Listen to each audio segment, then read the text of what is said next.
जैसे कांग्रेस पार्टी का गरीबी हटाओ का, वह बीजेपी का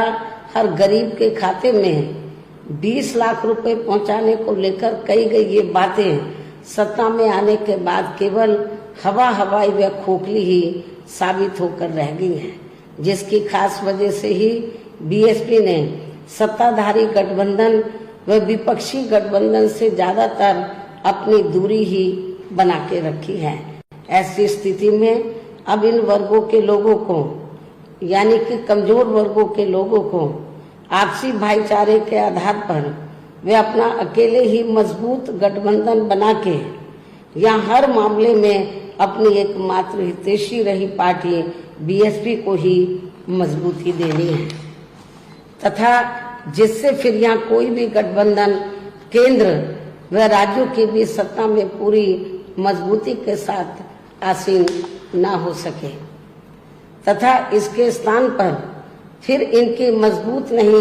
बल्कि मजबूर सरकार ही बनेगी। हमारी पार्टी का ये पूरा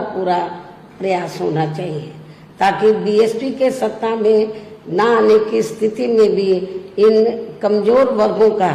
यानी कि दबे कुचले लोगों का ये लोग ज्यादा शोषण ना कर सके। इतना ही नहीं बल्कि ऐसी स्थिति में बीएसपी को भी सत्ता में आसीन होने का मौका मिल सकता है।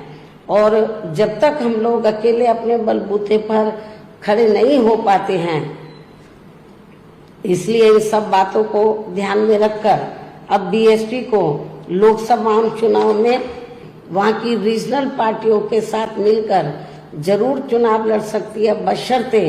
अब वर्तमान में उनका एनडीए व परिवर्तित किए गए यूपीए से भी कोई संबंध नहीं होना चाहिए। इसके साथ ही पार्टी के लोगों को हर स्तर पर सत्ताधारी गठबंधन व विपक्षी गठबंधन के सभी साम दाम दंड भेद आदि हथकंडों से भी जरूर सावधान रहना है। इसके अलावा यहाँ मैं ये भी कहना चाहूंगी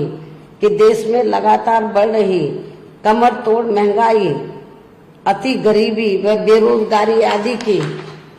इन गंभीर समस्याओं के प्रति केंद्र के उत्तरदायित्व को लेकर कल से शुरू हो रहे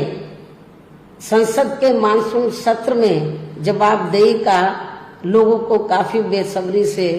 इंतजार है, किंतु मणिपुर में जारी चिंतनीय हालात, हिंसा व सुरक्षा ही अब नया मुद्दा बन गया है। किंतु इन समस्याओं के प्रति भाजपा का रवैया अब तक व्यापक जनहित का कम तथा अपने राजनीतिक स्वार्थ का ज्यादा देखने को मिल रहा है, जिस कारण देश से जुड़े इन मामलों का जटिल बने रहना अति दुखद